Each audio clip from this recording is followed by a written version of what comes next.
folks here. I'd love to open it up, maybe take a question or two. I do have a question. Yeah, sure. It was discovered recently that during the resolution for the Syrian war, you voted in favor of. Yeah, yeah.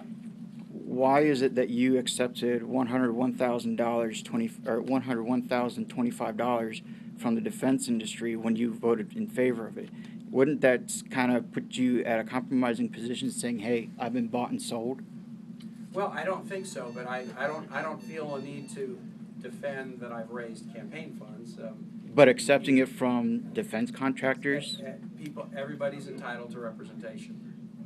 Anybody's entitled to contribute, so long as they can lawfully give. Now, there's some people who can lawfully give, and some Right. people I did. can't. But let me answer the question about Syria. This was the hardest vote that I've had to cast in my time in the Senate, and only 18 of us had to cast a vote. There were 535 members of Congress. The only vote that was cast was by the 18 members of the Foreign Relations Committee.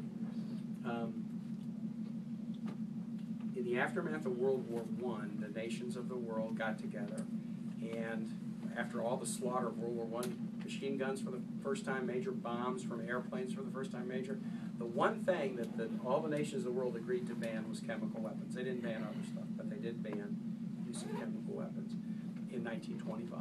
And that has generally held. There have been a couple of instances where they've been used, but generally that has held, and it's been of enormous value not only to civilians, but even to our soldiers who were able to fight in wars, World War II and others, and not have to face massive use of chemical weapons after World War I.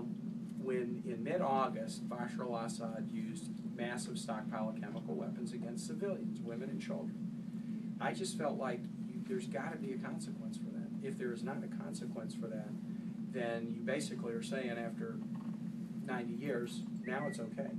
And if it's okay, it's going to happen more frequently and frankly in a much more significant way. It was pretty clear what Assad was doing is he used them in very minor ways that were kind of hard to detect. So and nobody did anything to stop it, and it got worse and got worse, and it was going to keep getting worse.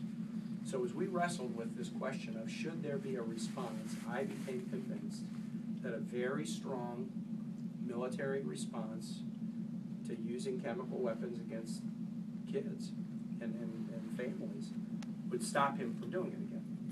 As soon as the Foreign Relations Committee voted to use military force, the reason that there didn't have to be another vote is Syria and frankly their patron, Russia, said, okay, we got to stop doing this.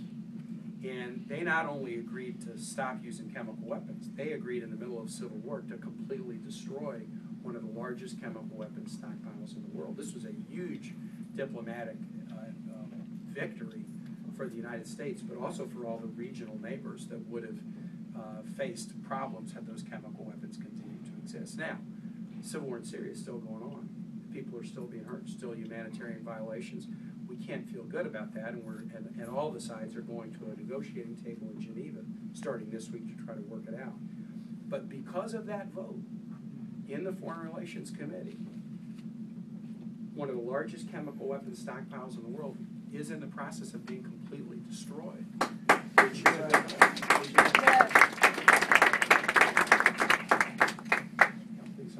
Senator, if I can squeeze one more question in.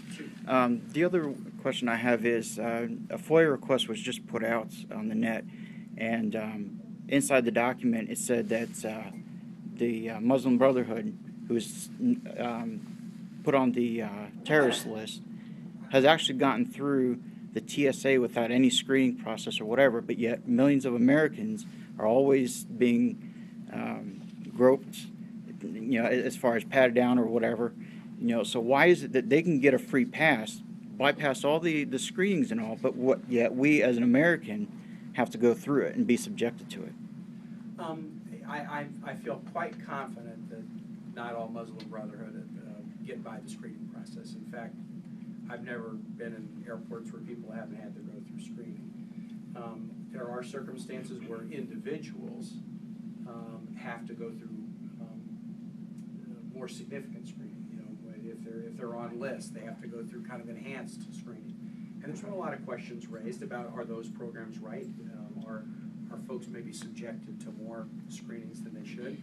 And this could be, this could be about TSA, or it could be more broadly about, access to privacy and access to records that individuals have.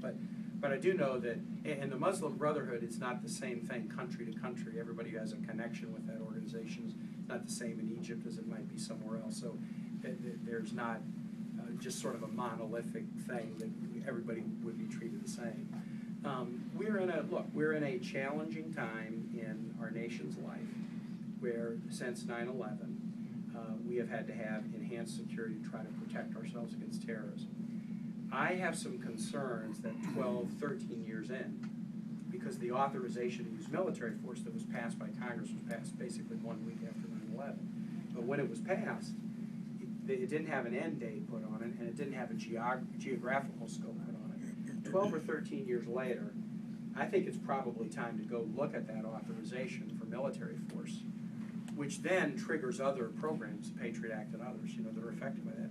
We probably ought to be looking at that and trying to scale it back. Some of you might have seen last week I introduced a bill with Senator Kaine to take the War Powers Resolution of 1973, which basically required Congress and the President to dialogue and find consensus before initiating military action. But presidents haven't followed it, and Congresses haven't either for 40 years. And so Senator McCain and I have introduced a bill to come up with a new, what we call the War Powers Consultation Act, to really require meaningful consultation, voting. Members of Congress should have to vote before starting military action. You shouldn't let presidents do it on their own without voting. And so we're going to be having that discussion. And I think if we have that discussion about sort of military action the right way, it actually ends up making some of these other issues like what level of security at airports, what level of security is fair in terms of data collection. Those questions get a little bit easier if Congress and the President have the discussion they should have at the front end. And so this is a process that we're embarking on right now. Yeah, I hate to ask this, but theoretically that seems ideal, but practically, when you look at the division between the Republicans and Democrats in Congress, it seems to me that here is another issue that they're going to go loggerheads on, and then President